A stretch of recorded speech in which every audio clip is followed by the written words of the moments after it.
What's going on, YouTube? Welcome back to Therapist Logan Reacts. Today, this one is for the Renegades and anybody else who enjoys Ren as an artist. You guys have been asking for a bunch of different songs, so I'm going to try to get to most of them, or the ones that seem to be more consistently commented for. And yeah, so again, today we're doing more Ren. We are doing Ren, the song Troubles. They said he talks about a little bit more of his past, and it's a little bit more indicative of what he's been through. So we could definitely talk about some of that stuff. So let's jump right into it.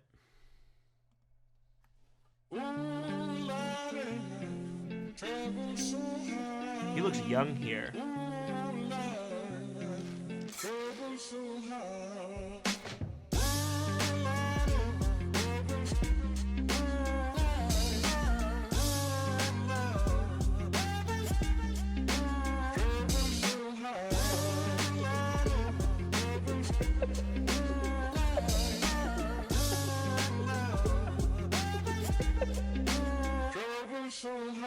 I don't reach into the past very much for these shards of shattered glass and harsh paper cuts. Leave me stop when I reach in, memories are seeped in. Hydrochloric acid, I go to war and get passive and freeze up. Music help the ice to thaw.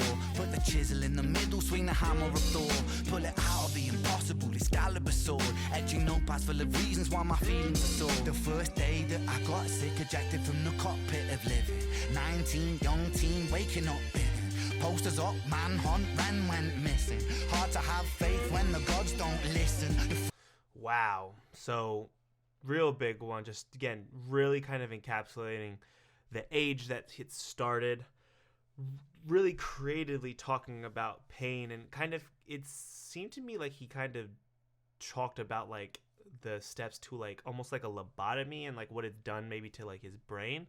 At least that's how I interpreted it. Again, like, his flow is very creative and very more abstract than what I'm typically like used to.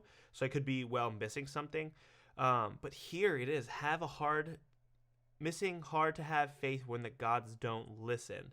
And I have interacted with this a few times, not so much. I do enjoy existential therapy, so that really does talk about a lot of the deeper topics, a lot of the more bigger questions in life, like when it comes to faith, religion, beliefs, and what kind of maybe comes after death. So I do prefer grief and loss as well as existential. And it seems, again, I've interacted and talked about how some clients will lose faith when going through a very hard or traumatic thing because it doesn't make sense to them. So as a therapist, I don't confirm or deny any association with any specific belief. We are very much taught to you can incorporate spirituality as a therapist, but basing a religion and pressing something into that can be very detrimental, especially if someone has maybe some religious trauma. Like, I wouldn't want to bring in, like, a Christian, like, oh, do you believe in God? I like to let it kind of flow more naturally and then explore certain things. And I'll learn specific aspects of different religions to, again, just be able to have those talking points and see kind of how they interpret it, specific things. But I believe it to be very common when going through very severe traumatic things is losing that faith in gods or whatever religion they believe in, just because it doesn't make sense. And, like, it seems to be really cruel to just all that suffering, like they talk about, like, suffering's been such a consistent thing, I think, across the board, but really when it comes to chronic illness and how that plays a role in, like, losing faith. It maybe was the hardest, waking in a body that was buried like a carcass. Brain in the lion's den, body in the shark pit. Waking up in pain again, aching, broken hearted. Persistent little blogger, I was bouncing from a doctor to a doctor to a doctor, like a table tennis game that has no end. So be the fate of Ren, every single question answered with a question on the end. Wow. Every single question answered with a question on the end. It's like a never-ending loop that Ren had gone through to instead of it seems like he never really got closure on a lot of things, and maybe he's at the point now, but during that time he would never get closure and just felt like he was kind of being pushed along. That's got to be hard. I can't imagine what that's like, going through something like that. Like, And again, waking up every single day in pain, like how can you expect someone to have hope and look forward to that? And that's he's definitely been through some very hard things. And again, there's no like, oh, someone's had it worse or anything like that, like not by any means.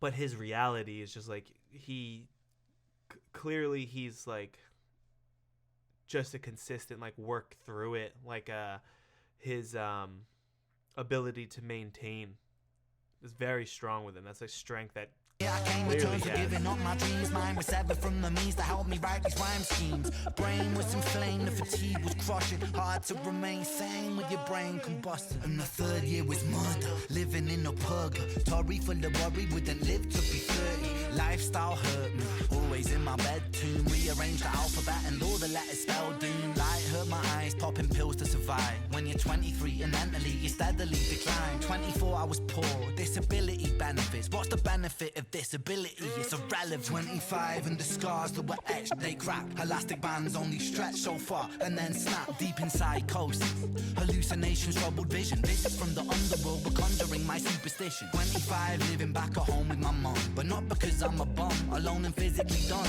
So thin, so frail, so weak I'd become. And my skin so pale, never kissed by the sun. One time I carved a hole in my chest just to feel. I wish that was a metaphor, the struggle was real. When you live. So he said, hold on, let's go back real quick. I carved a chest in my hole just for the feel. And I think I've seen this a lot. I've experienced and worked with individuals when it comes to self-harming and just the control that it gives them back. And I think here it seems like maybe that's something that was really present. Like maybe there was some suicidal ideation, maybe there was some suicidal thoughts. But the fact that he said just to feel is when someone goes through something so traumatic or something so hard, it's hard for them to feel any positives and feel anything at all because they've just become very numb to the severity of emotional roller coaster that they may have gone through. So to feel kind of anything, pain's the easiest one for our brain to kind of distinct. So again, that seems to be what it was, and he's lost so much control in the medical field and not really having maybe a say or being able to advocate for himself too severely. Because again, if you go to a doctor for health problems, but if the doctor's not able to figure it out, like that's kind of out of his control, like what kind of goes or like how much the doctor allows or gives a medicine for or really looks into his dynamic. And so for him to want control back, it's something he can always do to his own body. And that's something I really see a lot with self-harming and just kind of that dynamic and how it interacts with mental health and different individuals. Metaphor, the struggle was real. When you're living in the Holocaust, you buckle and kneel. There's relief in the teeth of the kiss of cold steel. Facts. 26, I'm highly medicated and the pain sophisticated. Hold on. 26, I'm high. Relief in the teeth at the kiss of cold steel. I'm assuming, again, I'm not assuming, I'm making an inference that he's referring to having a gun in your mouth.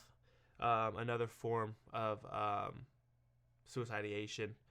Very important to recognize that if anyone's having thoughts and anything like that, like that's where unfortunately real professionals need to come in. And I know it's hard, especially in his dynamic, to have that hope, because once that hope's lost, it's very difficult to get it back, because when hope's gone, it's so hard to get it back, because it's like I have to trust again. You have to trust that things are going to work out, even if you're doing everything right, and this world is not really lined up for like, oh, if you do right things, right things will always happen. Like sometimes the bad guys do win. Sometimes bad things do happen without any explanation. And it's just getting from going to zero hope to any kind of hope is such a huge step and so hard to ask of like clients and patients. And it's teeth at the kiss of cold steel. Facts. 26, I'm highly medicated and the pain sophisticated while I'm lying broken naked on my back.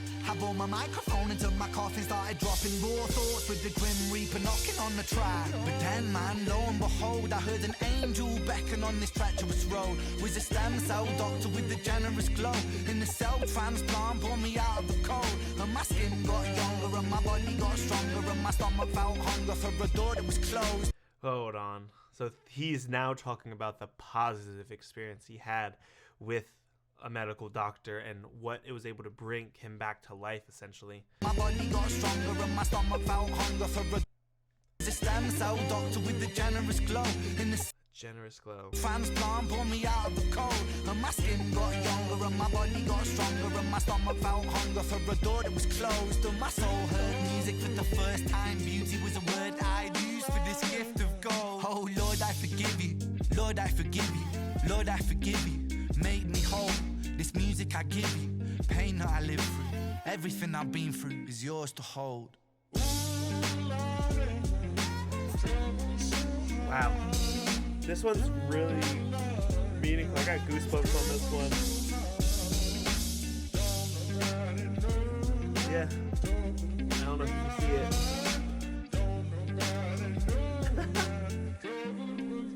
He really is reflecting on the things he's been through, and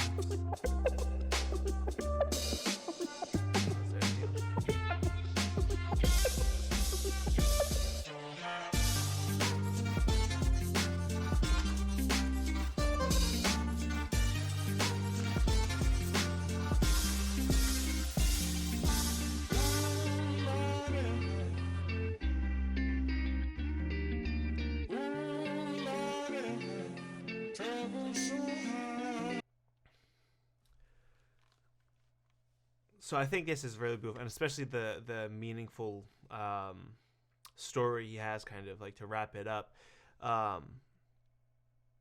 He really does a great job at like really reflecting, and like he really seems so grateful to almost have gone through the suffering. I know it sounds odd, but it's like he found a kind of beauty in the suffering, and I think that's really, really hard to do.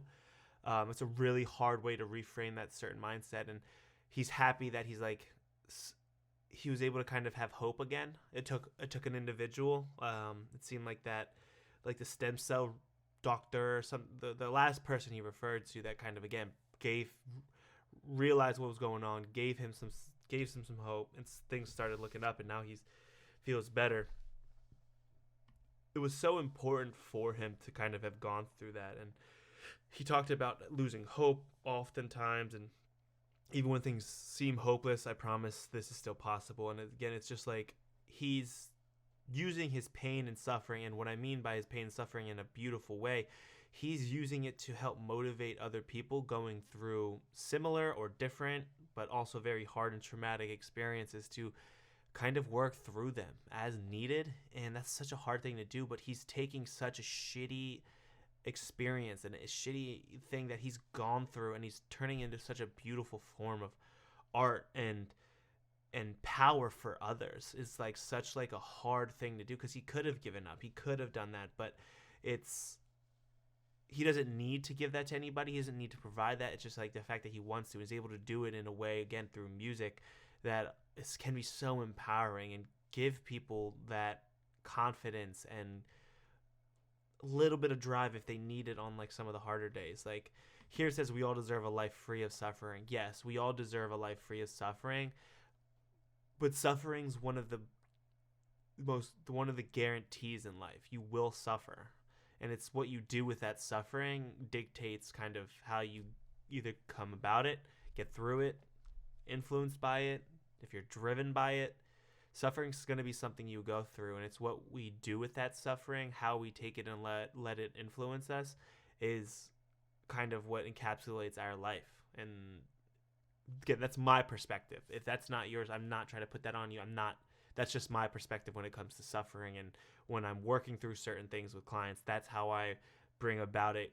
And again, I don't ever put that on it, but it's just like sometimes exploring the suffering, as instead of just letting it go as suffering, what did you learn? That can always be a positive, and that's a thing that I utilize called reframing. So yes, suffering, you went through something really, really, really hard that you didn't deserve, that you didn't do anything, but like, let's take such a negative and turn it into a positive somehow. What did you learn?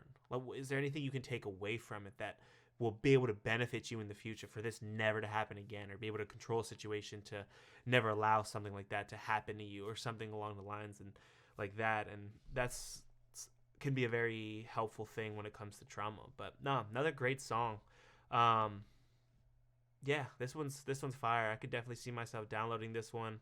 I think this one's very meaningful, and it's a very good encapsulation. I probably should have started with this one with Ren. He would have given me a lot of information to work with for sure. So let me know what you think in the comments down below. Make sure you give this video a like and comment, and please subscribe, and I'll catch y'all next video.